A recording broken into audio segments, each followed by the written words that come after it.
Je tiens à vous dire aussi qu'on est vraiment unis dans le même esprit. On a tous 100% du Saint-Esprit en nous. On n'a pas 10%, 20%, 30%, non. On a 100% du Saint-Esprit en nous. Et nous sommes unis donc par le même esprit, l'Esprit de Dieu. Et quand Pasteur Élie était en train de prier, qui parlait des anges, j'étais en train de me dire, mais il y a vraiment la présence angélique en ce lieu. Et vous savez, la présence des gens, les anges sont à notre service. Ils sont à notre service et ils nous font du bien et ils sont heureux. Le cœur de Dieu bat aussi dans le cœur des anges. Et vraiment, ce lieu est rempli d'anges. Rempli. Je rends grâce à Dieu. Seigneur, mon roi, mon Jésus, je te remercie, Seigneur, pour la parole, Seigneur, qui va être délivrée aujourd'hui. Cette parole, Seigneur, que tu as mis dans mon cœur. Seigneur, je prie en ton nom, afin que les cœurs soient disposés en ce lieu. Afin, Seigneur, que les consciences soient transformées.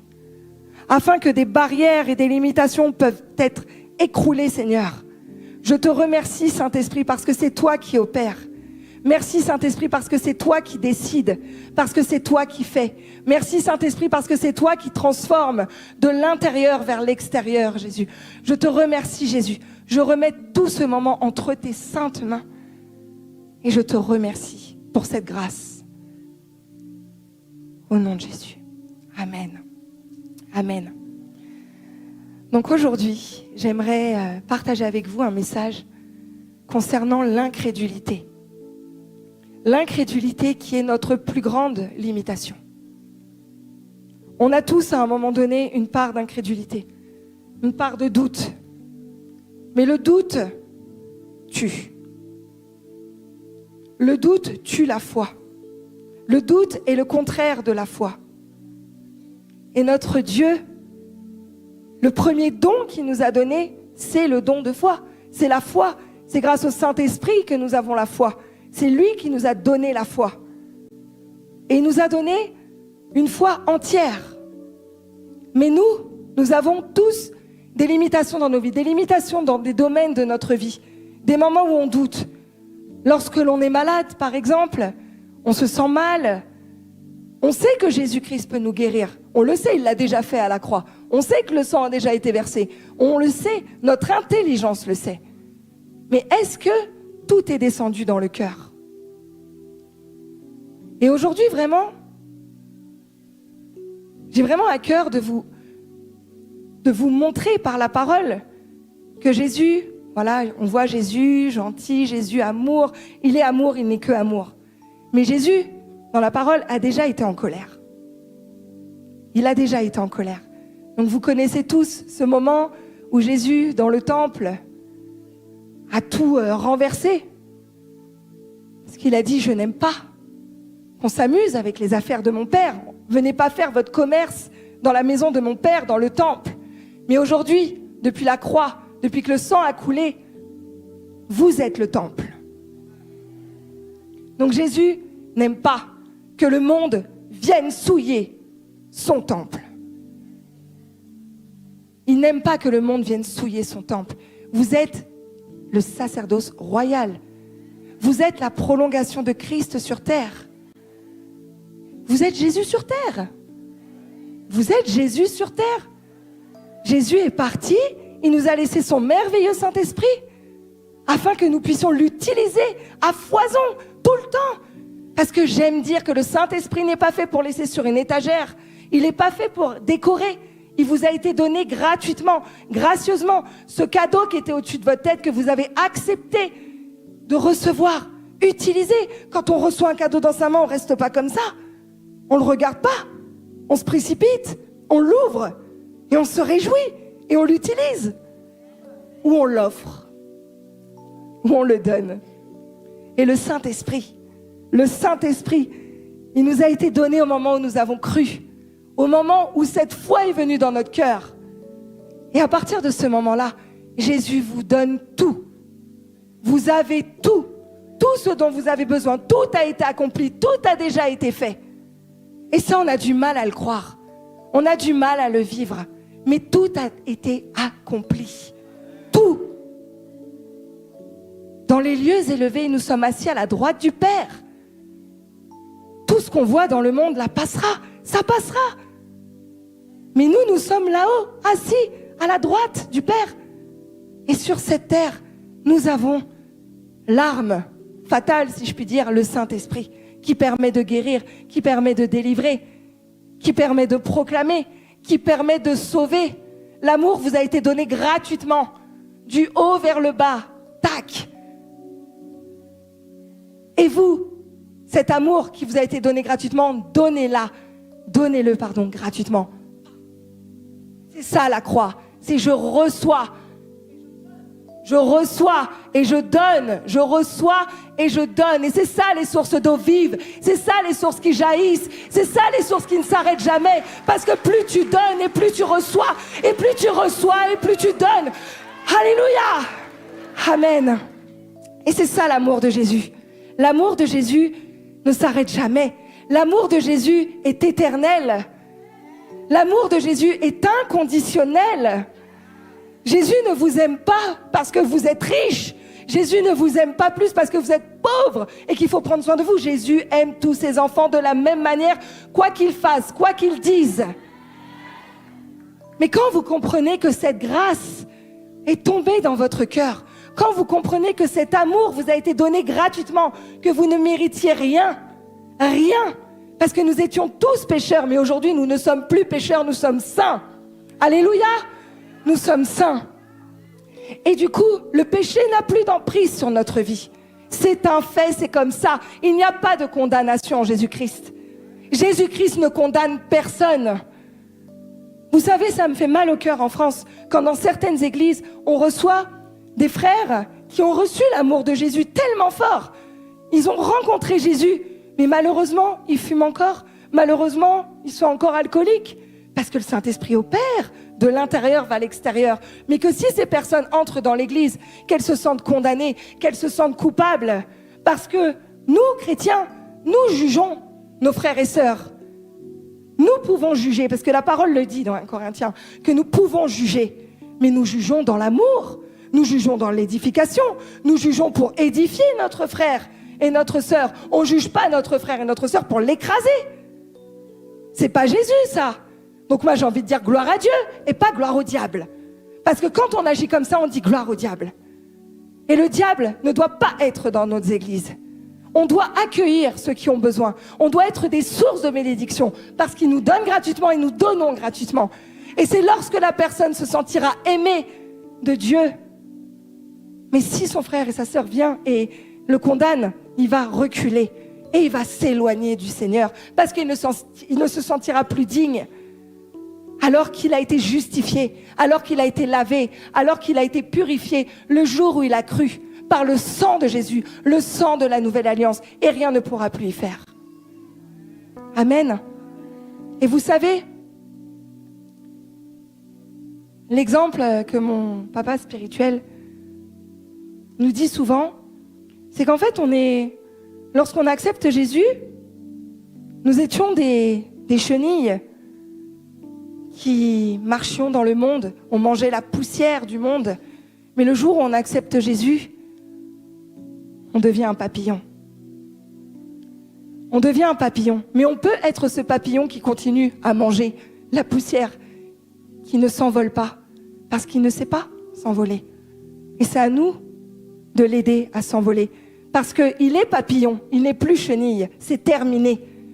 Il n'est plus pécheur, il est saint, c'est terminé. Donc on pourra dire tout ce qu'on veut sur cette personne, on pourra la condamner, la juger. Rien ne changera l'amour que Dieu a pour elle. Rien. Et c'est lorsque on prend conscience de cet amour véritable qu'on peut s'envoler. Et s'envoler, c'est s'envoler vers le trône de grâce. Le trône de la grâce. Nous ne sommes plus au trône de la croix. Nous ne sommes plus au pied de la croix. Jésus est vivant. Jésus est vivant, il n'est plus à la croix. Jésus est là-haut. Et c'est magnifique. Parce que, vous savez, que ta volonté soit faite sur la terre comme au ciel. Comment c'est possible? Par nous? Par son Saint-Esprit? Parce que c'est par nous aujourd'hui que le Seigneur souhaite agir, qu'il peut agir selon nos cœurs disposés. On a le cœur disposé ou on ne l'a pas. Si tu n'as pas le cœur disposé, ne t'attends pas aux miracles et prodiges. Ne t'attends pas à la vie en abondance, la vie Zoé. Fais preuve d'humilité. Dis Seigneur, j'y arrive pas. J'y arrive pas parce que toi tu peux, mais moi je ne peux pas. J'y arrive pas. Et il le fait. Et il le fait parce qu'il est Dieu. Et que rien n'est impossible à Dieu. Et comme Dieu vit en vous, rien ne vous est impossible. Rien ne vous est impossible.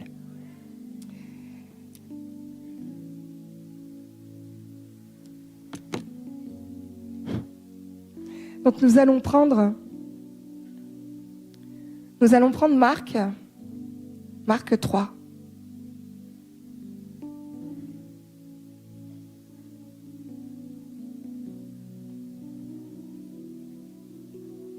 Je vais reprendre à partir du verset 1. Jésus entra de nouveau dans la synagogue, donc. Et il s'y trouvait un homme qui avait la main sèche. Il s'y trouvait un lépreux. On ne s'approche pas des lépreux, attention. C'est interdit, sinon tu deviens impur dans la loi. Ils observaient Jésus pour voir s'il le guérirait le jour du Shabbat. Ils observaient Jésus pour voir s'il le guérirait le jour du Shabbat où on n'a rien droit de faire. Mais ils savent qu'il va le faire. Parce que là, on voit qu'ils savent qu'il est Jésus, qu'ils savent qu'il va guérir et qu'il va le faire le jour du Shabbat. Sinon, il ne lui aurait pas demandé. C'est afin de pouvoir accuser. Et Jésus dit à l'homme qui avait la main sèche, « Lève-toi, là au milieu, devant tout le monde, devant tous ces pharisiens. » Il lui dit, « Lève-toi. » Puis il leur dit, « Est-il permis, le jour du Shabbat, de faire du bien ou de faire du mal, de sauver une personne ou de la tuer ?» Mais ils gardèrent le silence. Alors, promenant ses regards sur eux avec indignation. Et indignation, dans la version Strong, c'est orge. Alors, je ne sais pas si ça se prononce comme ça en grec, mais ça veut dire typiquement colère. Donc Jésus est en colère face à l'attitude des pharisiens. Et ce qui énerve Jésus, c'est ça. Dans la parole, ce qui énerve Jésus, c'est les pharisiens, les religieux, les légalistes. Jésus est tout le contraire de ça. Jésus est venu dans sa nouvelle alliance pour la grâce. La grâce qui est totalement contraire à la loi. Donc là, on voit qu'il se met en colère. Et voilà, la suite, vous la connaissez. Les pharisiens partent pour raconter ce qui s'est passé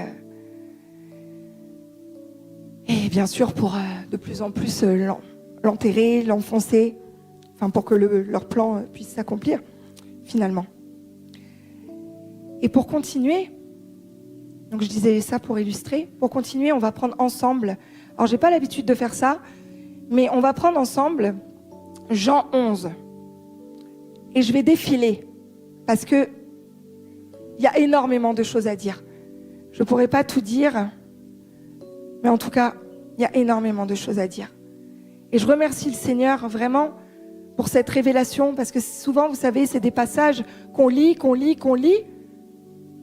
et finalement, on passe à côté de la cible, totalement. Parce qu'on a tendance à lire la parole de Dieu avec notre intelligence. Alors que la parole de Dieu, c'est pas un simple livre. La parole de Dieu, c'est le livre des révélations. La révélation, il y a plusieurs stades de révélation. Et plus, j'aime bien dire deep and deep, plus on médite et plus on rentre dans les profondeurs et plus Dieu nous parle. Il faut que notre cœur aspire à ça, parce que la parole de Dieu est vivante. Donc, Jean 11, tout le monde connaît l'histoire de Lazare, de la résurrection de Lazare. Et en fait, ce passage va vous montrer vraiment l'incrédulité du monde chrétien. C'est vraiment typiquement l'incrédulité face à l'adoration de Dieu. Marthe et Marie. Parce que figurez-vous que Marthe est incrédule. Et Marie est une adoratrice. Et que vous verrez que le Seigneur agit, débloque, active lorsque nous sommes dans une disposition de cœur d'adoration. Et non pas d'accusation. Alléluia. Donc, je vais lire. Il y avait un malade, Lazare de Béthanie, village de Marie et de Marthe, sa sœur. Marie était celle qui oignit de parfum le Seigneur et lui essuya les pieds avec ses cheveux. Et c'était son frère, Lazare, qui était malade. Les sœurs envoyèrent dire à Jésus, « Seigneur, voici celui que tu aimes est malade. » Donc on envoie de Béthanie, quelqu'un parlait à Jésus pour lui dire, « Lazare, celui que tu aimes est malade. » Donc premier réflexe, ok, Jésus est Dieu, c'est bon, il est guéri au nom de Jésus. Enfin non, pas au nom de Jésus, puisque c'est lui qui le dit. Mais là, il fait rien. Là, il fait rien. Après avoir entendu cela, Jésus dit, cette maladie n'est pas pour la mort, mais pour la gloire de Dieu, afin que le Fils de Dieu soit glorifié par elle. Jésus parle. Jésus fait une promesse. Il est en train de faire une promesse. Après avoir entendu cela, Jésus dit, cette maladie n'est pas pour la mort, mais pour la gloire de Dieu, afin que le Fils de Dieu soit glorifié par elle. Donc là, c'est ce qu'il dit aux personnes qui sont venues le voir, pour que ces personnes puissent retourner voir Marie et Marthe et leur dire, cette parole, on entend cette parole. Quand on lit la Bible et les promesses de Dieu, on ne doit pas douter, puisque c'est dit, c'est écrit. Soyons juste patients, nous avons le fruit de l'esprit en nous, nous avons la patience en nous. C'est justement pour attendre que les promesses de Dieu puissent s'accomplir dans nos vies. Arrêtons d'être pressés, arrêtons de vouloir activer Dieu, arrêtons de vouloir lui donner des ordres. Il fait, il a déjà fait. Mets ta foi en action, la foi est la clé, la monnaie d'échange avec le royaume. C'est la foi, la monnaie d'échange avec le royaume, c'est pas le doute. Or, Jésus aimait Marthe et sa sœur et Lazare. Quand il lui apprit que celui-ci était malade, il resta encore 2 jours à l'endroit où il était. Donc il attend 2 jours. Et il sait qu'il va mourir. Il le sait. Puis il dit aux disciples, retournons en Judée. Les disciples lui dirent, Rabbi, les Juifs, tout récemment, cherchaient à te lapider et tu y retournes. Incrédulité de ses disciples.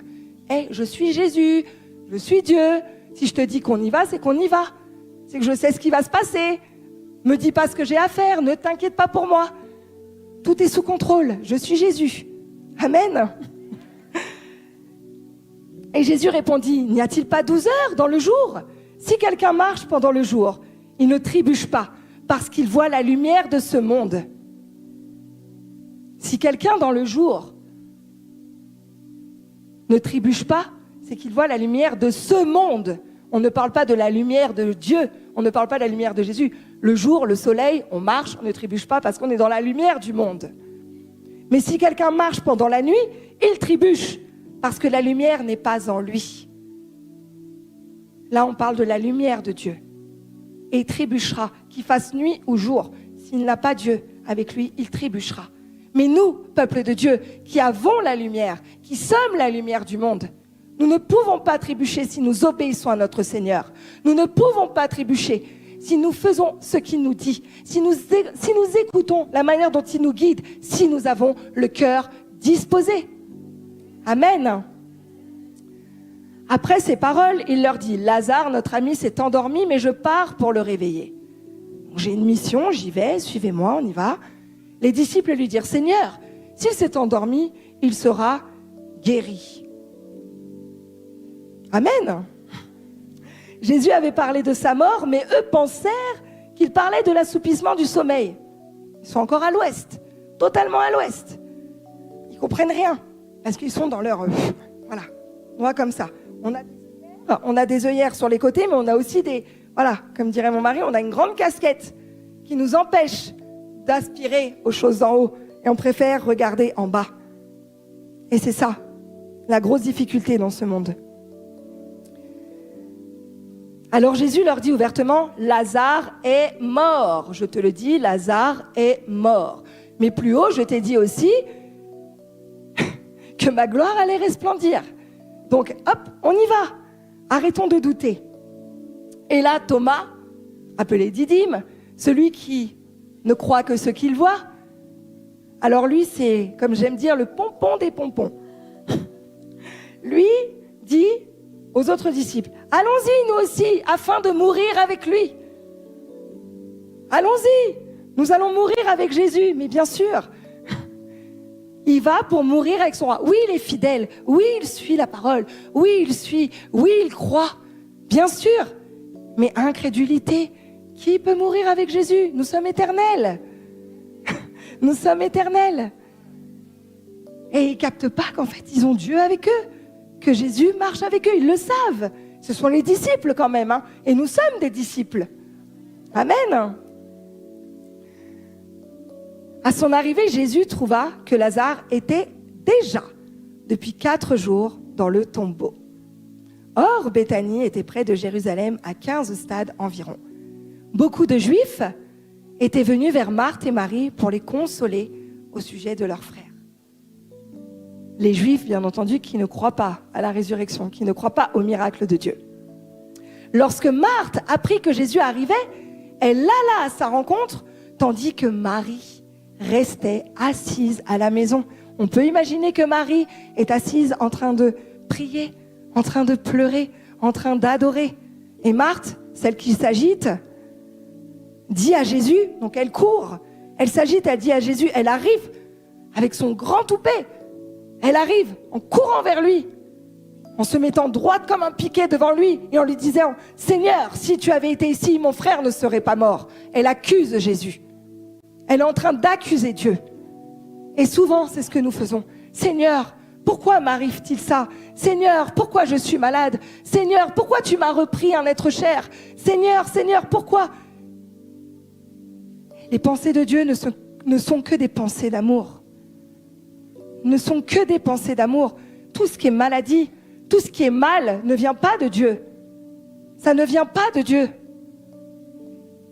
Et on a tendance à accuser le Seigneur dans nos épreuves.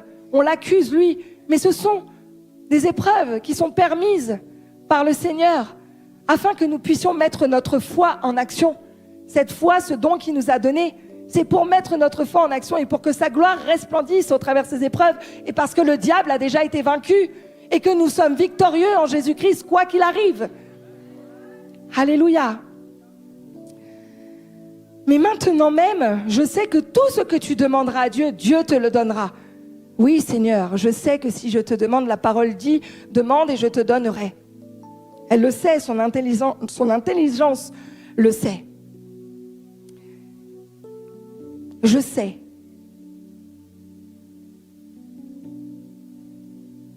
Jésus lui dit, ton frère ressuscitera. Il lui dit, ton frère ressuscitera. La parole vivante. Jésus, ton frère ressuscitera.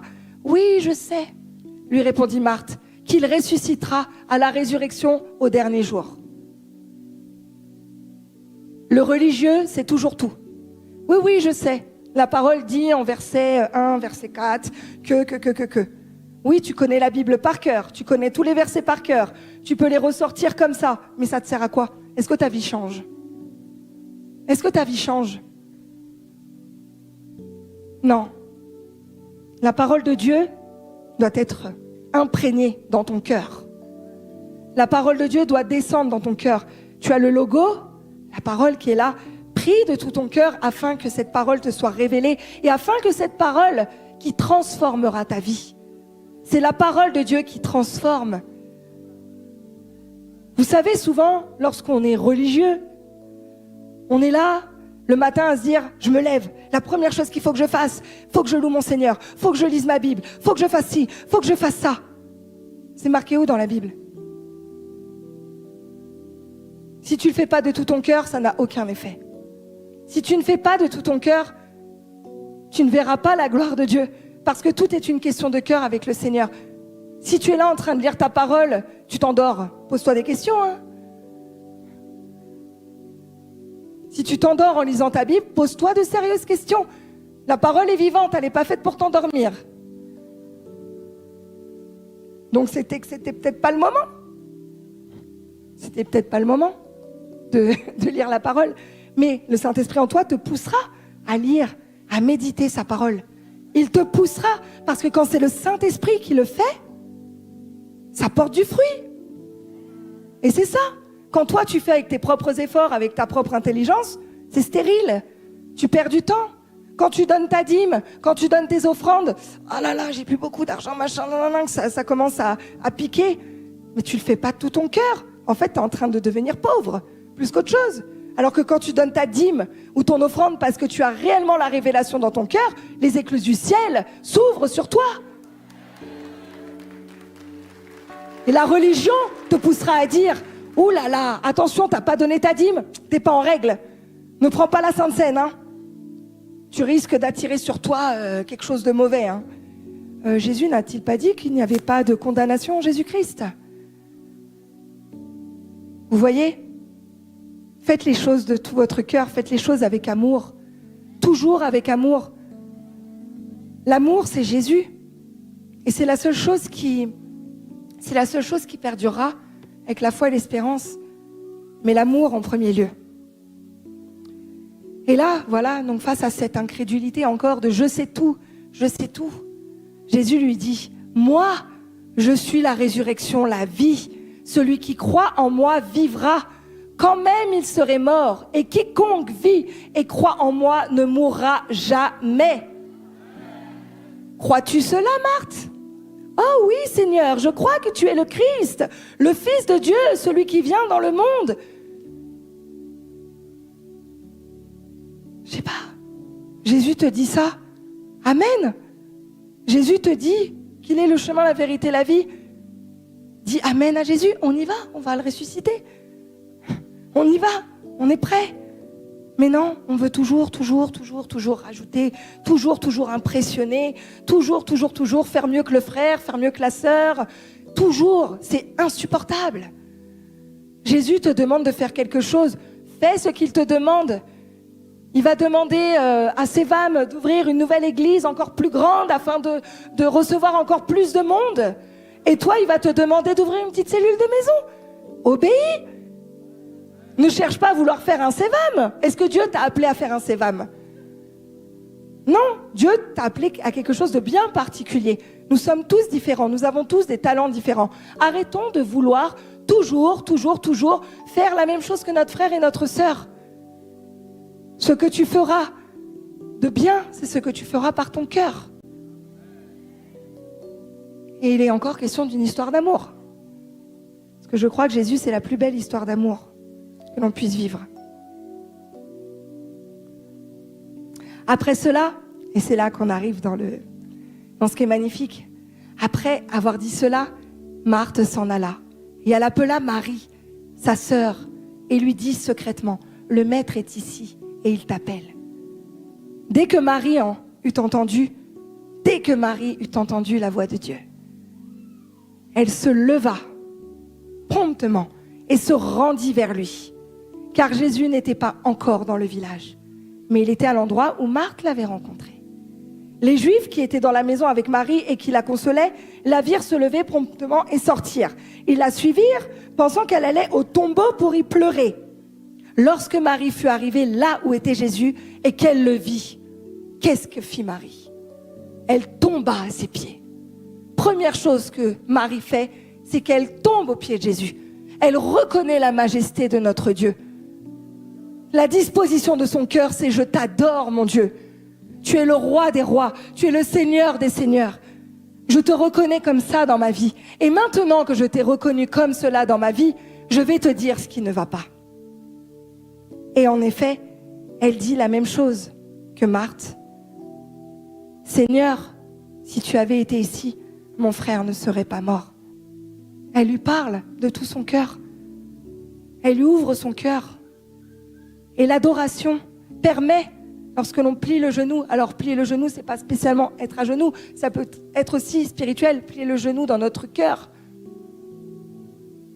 Et c'est ça qui fait toute la différence. C'est ça. Jésus est Jésus. Jésus est Dieu. Jésus est notre ami, oui. Mais Jésus, c'est pas notre pote, comme je dis. Tu parles pas à Jésus comme si c'était ton camarade de classe. Tu lui parles avec respect, avec honneur. Il t'a sauvé quand même. C'est grâce à lui que tu as la vie éternelle.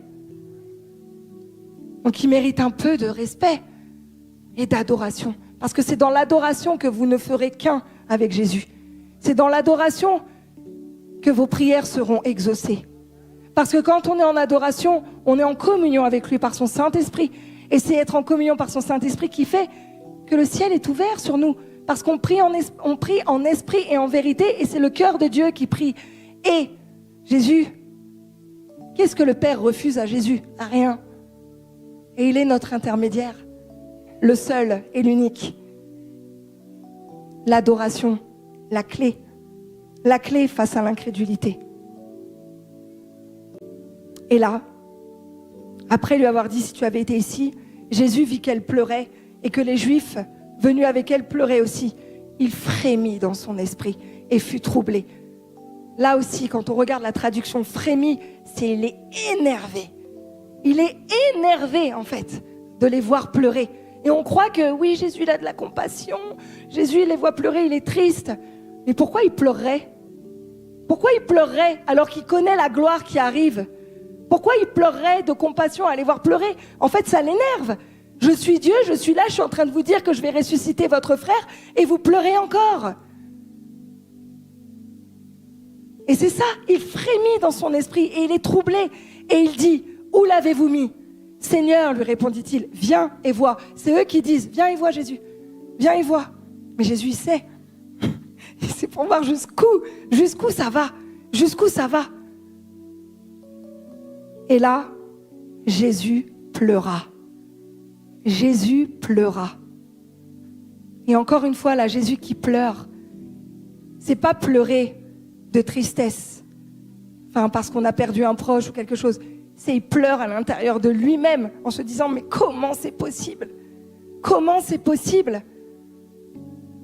Vous imaginez son cœur quand vous êtes là en train de douter? Quand nous sommes là, je m'inclus dedans aussi, quand on est là en train de douter par rapport à une situation difficile, qu'on est là en train de remettre en question finalement ses promesses. N'attristez pas le Saint-Esprit. N'attristons pas le Saint-Esprit. Il est notre force, il est notre joie. Et par le Saint-Esprit de Dieu, les épreuves peuvent faire souffrir, peuvent faire pleurer. Mais activez votre foi. Louez l'Éternel. Continuez à le louer. Continuez à l'adorer. Continuez à être dans des dispositions de cœur où vous adorez votre Seigneur. Parce qu'il est Dieu. Et là, Jésus pleura. Les Juifs dirent donc, les Juifs, pharisiens, la loi, qui ne croient pas au miracle, encore une fois, voyez comme il l'aimait. Ils sont là en train de croire que Jésus pleure parce qu'il est triste. Et quelques-uns d'entre eux dirent, lui qui avait ouvert les yeux de l'aveugle, ne pouvait-il pas faire aussi en sorte que cet homme ne meure pas? Encore en train d'accuser le roi des rois, en train d'accuser, encore et toujours. Et là, Jésus, frémissant de nouveau, il frémit de nouveau et dit, ça suffit. Il se rend au tombeau. C'était une grotte et une pierre était placée devant. Jésus dit, ôtez la pierre. Il ne doit pas dire ça avec douceur, je pense. Ôtez la pierre. Marthe, la sœur du mort. Et là, il ne dit pas Marie, la sœur du mort. Il dit Marthe, la sœur du mort. Parce que Lazare n'est pas mort pour Marie. Lazare n'est pas mort pour celui qui croit aux promesses de Dieu. pour celui qui adore son Jésus. Il s'est endormi. Jésus dit, ôtez la pierre. Marthe, la sœur du mort, lui dit, Seigneur, il sent déjà, hein. Car c'est le 4e jour quand même, t'es sûr? Ça fait 4 jours quand même qu'il est mort, t'es sûr que tu vas pouvoir y arriver? T'es sûr? Parce que 4 jours... Et Jésus lui dit, Jésus notre Dieu, toujours avec sa grande patience, patient tout le temps avec nous, parce qu'il nous aime tellement que même face à notre stupidité, incrédulité, il continue à nous aimer et il continue à être patient, il continue à nous donner des paroles et il continue à nous donner des paroles de réconfort, toujours. Et il lui dit, ne t'ai-je pas dit que si tu crois, tu verras la gloire de Dieu? Ne t'ai-je pas dit que si tu mets ta foi en action, tu verras la gloire de Dieu? Ne t'ai-je pas dit que si tu continues à douter, tu ne verras pas la gloire de Dieu? Le doute tue, mais vraiment. Si vous priez, et quand vous priez, parce qu'il faut prier, j'ai pas prié aujourd'hui, il faut que je prie. Mais qu'en fait, tu es en train de prier, tu es en train de douter, ta prière ne passe pas le plafond.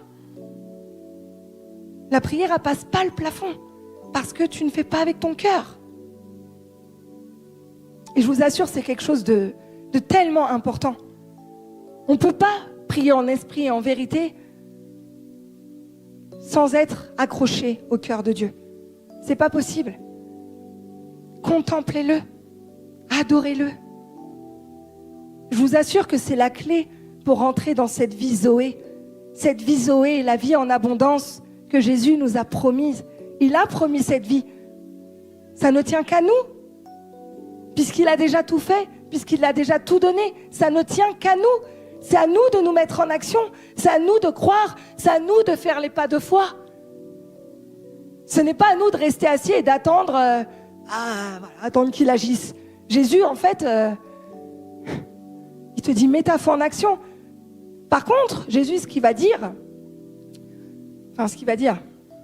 c'est pas écrit dans sa parole, mais c'est comme ça que je le vois en tout cas, c'est comme Marthe, arrête de t'agiter, arrête, assieds-toi et reçois. Assieds-toi et reçois. Et quand tu vas recevoir, tu vas trouver la paix. Et tu vas entendre la voix de Dieu. Alors que si tu t'agites à toujours vouloir, t'entendras rien. Et après tu vas culpabiliser. Pourquoi Dieu ne me parle pas? Pourquoi je ne l'entends pas? Pourquoi Jésus? Pourquoi? Mais pourquoi toi tu ne m'écoutes pas? Jésus, je vous assure, il nous aime, hein. Il nous aime, vous le savez, mais il est vraiment très, très, très patient. Et vous êtes à l'image de Jésus. Vous avez le fruit de l'Esprit en vous. Vous avez le fruit de l'Esprit en vous. Et ce fruit de l'Esprit, il faut le faire mûrir. C'est comme ça qu'on atteint la stature parfaite de Dieu. On ne peut pas, d'un coup, devenir comme Jésus. C'est tout un cheminement. Mais pour atteindre ce cheminement, il faut être attentif à sa voix, obéir, ne pas faire ce que votre chair vous demande de faire tout le temps. Ne pas obéir à votre chair, parce que ça aussi, lorsque tu obéis à ta chair, tu dis gloire au diable. Lorsque tu obéis à Jésus, à son esprit, gloire à Dieu. Si tu crois, tu verras la gloire de Dieu. Et vous voyez, la fin de cette histoire, Jésus dit à Lazare, sors. Il prend autorité. Sors, Lazare sort. Lazare sort et il est encore avec son linceul. Jésus aurait pu le faire exploser, ce linceul, il aurait pu le faire sortir comme nous. Mais non, pour bien que les autres croient, pour bien que les autres voient, il laisse les autres lui retirer, pour qu'ils se rendent bien compte de ce qui vient de se produire. Et Jésus parle à son Père et lui dit, mais Père, merci de m'avoir déjà exaucé. Mais si j'ai fait ça, c'est pour qu'ils voient. C'est pour que ta gloire resplendisse, c'est pour que plus croient. Et on a tendance à toujours vouloir croire ce que l'on voit. On est toujours en train de croire ce que l'on voit. Alors que ce qui est le plus réel, c'est le spirituel. C'est le spirituel qui est réel. Donc vraiment, je vous invite dans votre vie de tous les jours. Je vous invite véritablement à aspirer. Aspirer. Aspirer, ça veut dire vouloir avec zèle. C'est pas, s'il te plaît, Jésus, Jésus, Jésus. Non, c'est j'aspire de tout mon cœur. Vous savez, il y a deux manières de prier. Il y a deux façons de prier. Il y a demander à Jésus, supplier Jésus. Et l'autre manière, c'est remercier Jésus. Mettre sa foi en action, c'est remercier Jésus pour que ce que je ne vois pas encore existe. Je sais que ce que je ne vois pas existe parce que je mets ma foi en action. Seigneur, je te remercie. Je te remercie, Seigneur, parce que cette église, Sévam, va avoir une église 5 fois plus grande au nom de Jésus. Et il donne toujours au-delà de nos espérances. Alléluia. Donc je mets ma foi en action, je proclame la vie. Je proclame la vie. Je ne suis pas en train de me mettre à genoux. Seigneur, Seigneur, je t'en supplie, je suis malade, guéris-moi. Je n'en peux plus, Seigneur. Seigneur, je te remercie, mon Dieu, parce qu'à la croix, tu as versé ton sang et qu'à la croix, j'ai été guéri et que ta gloire va resplendir dans ma vie et que la guérison, Seigneur, est déjà là. Que la maladie n'a aucun pouvoir sur ma vie. Merci Seigneur, parce que là j'ai une facture que je n'arrive pas à payer. Seigneur, Seigneur, je t'en prie, comment je vais faire pour donner à manger à mes enfants? Seigneur, Seigneur, doute, incrédulité. Seigneur, merci parce que tu as dit que Seigneur, je ne manquerai de rien. Tu as dit de ne m'inquiéter de rien. Tu as dit Seigneur, mon Dieu, que tu m'habillerais, que tu me vêtirais et que tu me donnerais à manger. Merci Seigneur Jésus-Christ, que ta gloire resplendisse dans ma vie. J'attends, je patiente, je m'assois et je reçois. Alléluia. Alléluia. Jésus est merveilleux. Jésus, il n'est pas là pour nous faire du mal. Jésus, il n'est pas là pour t'accabler. Jésus, il est là pour que tu te sentes léger. Il y a beaucoup plus de plaisir, finalement, à prier en remerciant. Il y a beaucoup plus de plaisir à prier en adorant que prier en se lamentant. On a un Dieu de joie, on a un Dieu d'amour. On n'a pas un Dieu qui est là et en fait il doit te regarder, il dit mais attends, t'as pas compris qui j'étais ou je t'ai donné toute autorité. Je t'ai donné toute autorité, ton enfant est malade, impose les mains à ton enfant et chasse cette maladie au nom de Jésus. Chasse, je t'ai mis le Saint-Esprit en toi, je te l'ai donné, tu l'as accepté. Maintenant mets ta foi et guéris ton enfant, c'est toi qui guéris au nom de Jésus. Alléluia. Et vous savez, parfois c'est dur en tant que parent. On est parents, mon mari et moi, de 4 enfants. Nous avons 4 enfants. Et c'est vrai qu'en tant que maman, et je vous assure, je vais vous témoigner ce qui s'est passé juste avant de venir à Madagascar. À chaque fois qu'on part en Israël, parce que ça arrive aussi en Israël, mais à chaque fois qu'on part en mission ou en voyage, Satan, il sait aujourd'hui qu'il ne peut rien contre moi. Je l'écrase. Satan, je l'écrase. Il n'a aucun pouvoir. Je peux avoir des épreuves, je peux avoir tout, c'est pas grave. Parce que je sais que mon Dieu est là. Vraiment. Et c'est pas que pour moi, c'est pour vous tous. C'est pour vous tous. Et à chaque fois, il s'attaque à nos enfants. Et en tant que parents, ça fait mal quand même. Parce que c'est quand même... Alors on a tendance à dire que nos enfants sont la chair de notre chair, mesdames. Hein. C'est faux. C'est votre mari la chair de votre chair. C'est la parole qui le dit. Hein. Mais le monde veut te faire croire que ton enfant c'est la chair de ta chair et du coup tu l'aimes plus que ton mari. Alors que non. Bref, c'était une aparté. Et du coup, la veille de notre départ à Madagascar, le midi, ma fille rentre de l'école en trottinette. Elle a 13 ans, elle s'appelle Jade. Et elle me regarde. Jade, je t'aime. Amen. Et elle rentre et elle a eu un accident de trottinette électrique. Manteau déchiré, gratinure partout. Écoute, on va prier, ça va aller, gloire à Dieu, elle va bien, on n'a pas été chez le docteur parce que Dieu a agi. Ok, amen. Et ça continue dans la journée. Le soir, notre petite Mia, qui a 3 ans, qui va avoir 4 ans, sort de l'école, c'est Jade qui va la chercher, et Mia, à vélo, tombe et perd ses 2 dents de devant. Elles n'ont pas été cassées, elles ont été déchaussées. Déchaussées. Et je ne suis pas là. Je suis en train de préparer les valises, Je suis en haut, je n'ai pas mon portable. Et j'entends frapper à la porte. Vite, Mia est tombée, Mia s'est cassé les dents. Premier réflexe. Ah là là là là. On s'affole. Et là, non, Seigneur, tu vis en moi. Seigneur, tu es ma paix. Seigneur, je n'ai pas peur. Seigneur, parce que tout est sous ton contrôle. Seigneur, je te remercie parce que tu me fortifies. Parce que je vais prendre cette situation en main, Seigneur. Et je vous assure que c'est ça. Du coup, j'ai pris la voiture. J'ai foncé, hein, c'est vrai. Et là, j'arrive et je vois ma fille. Ça coule. Le sang coule. Ça coule. Elle hurle, elle pleure, elle a mal. Et en tant que maman, dans votre ventre, ça se crispe un petit peu. Et là, j'en ai rien à faire des gens. J'en ai rien à faire. Je me mets à genoux, à côté d'elle. J'ordonne au sang de s'arrêter. Au nom de Jésus, je parle en langue, je prie en langue. J'ordonne au sang de s'arrêter. Parce que je sais qu'il vit en moi. Et je sais qu'il le fait parce que je crois que ce que je fais, il le fait. Et le sang s'est arrêté. Alléluia, merci Jésus. J'ai pris ma fille dans mes bras. J'ai prié pour elle. J'ai prié de tout mon cœur. Le Saint-Esprit l'a visitée à 3 ans. Elle a été plongée dans les bras de Dieu.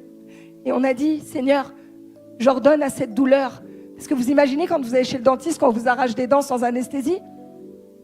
Imaginez un petit bout de chou à qui on arrache. Voilà, Satan lui a arraché les dents. Et je vous assure qu'elle est tombée dans les bras de Dieu. Et mon mari en est témoin. Elle s'est relevée, elle courait partout. Et elle n'avait plus de douleur. Elle n'avait plus de douleur.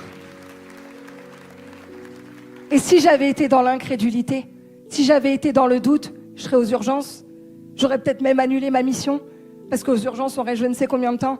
Oh là là, mais si je pars, le sang va recouler, l'hémorragie. Je vous avoue, ça passe par la tête. Parce que Satan, il viendra toujours dans votre pensée. Toujours. Mais c'est à vous de bloquer. Et de dire, je refuse. Je refuse parce que toutes les paroles de mon Dieu sont des paroles d'amour. Et que tout ce qui ne vient pas de toi, je le rejette au nom de Jésus. Et la gloire de Dieu a resplendi. Ma fille, enfin notre fille va bien. Elle est bien en forme.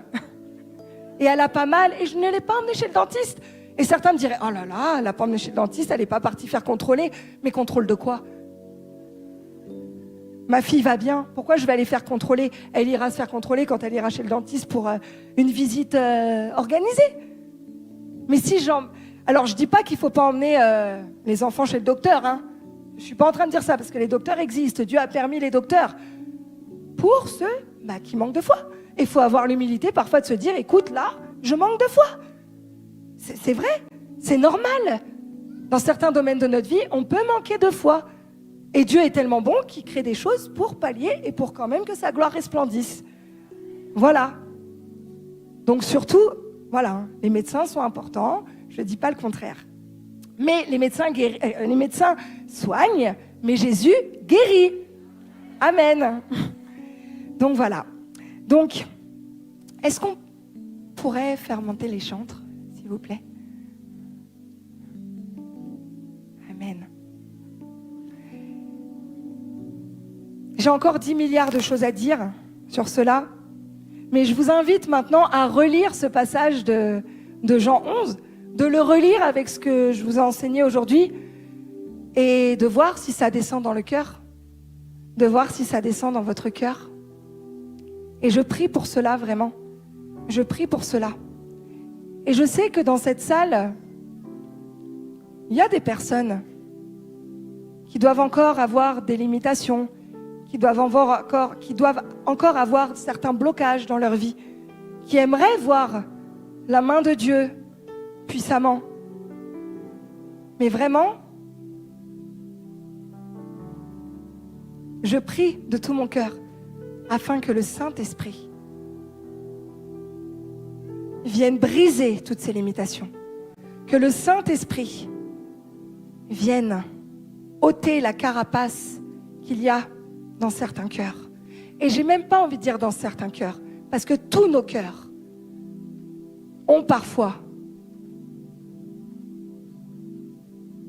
des limitations. Nous allons louer notre Dieu, l'adorer, J'aimerais vraiment qu'on puisse l'adorer de tout notre cœur et que vous puissiez mettre la main sur votre cœur et crier à votre Dieu. Crier à Jésus. Lui dire, Jésus, je ne peux pas, mais tu peux le faire. Ouvre ma conscience, Jésus. Ouvre mon esprit, Jésus. Je veux que tu me touches. Je veux que tu me touches. Et vous savez que le nom de Jésus, c'est aussi Emmanuel. C'est aussi Emmanuel. Et Emmanuel est là, en ce lieu. Le Saint-Esprit est là, en ce lieu. Et il est bien présent en ce lieu. Et je sais que les cœurs sont disposés en ce lieu. Et je sais que la gloire de Dieu va frapper en ce lieu. Je le sais.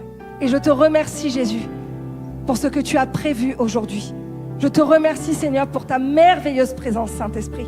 Je te remercie, Seigneur, que le Saint-Esprit, mon Dieu, remplisse ce lieu, Seigneur.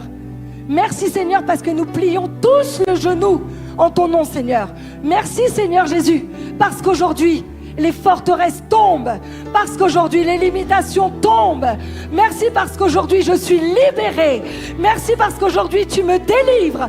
Merci Jésus parce que tout ce qui m'empêche, mon Dieu, tout ce qui m'empêche de rentrer dans la destinée glorieuse que tu as prévue pour moi, tout ce qui empêche cela, je le brûle par le feu de ton Saint-Esprit, Jésus. Alléluia. Emmanuel. Emmanuel est là, ici présent.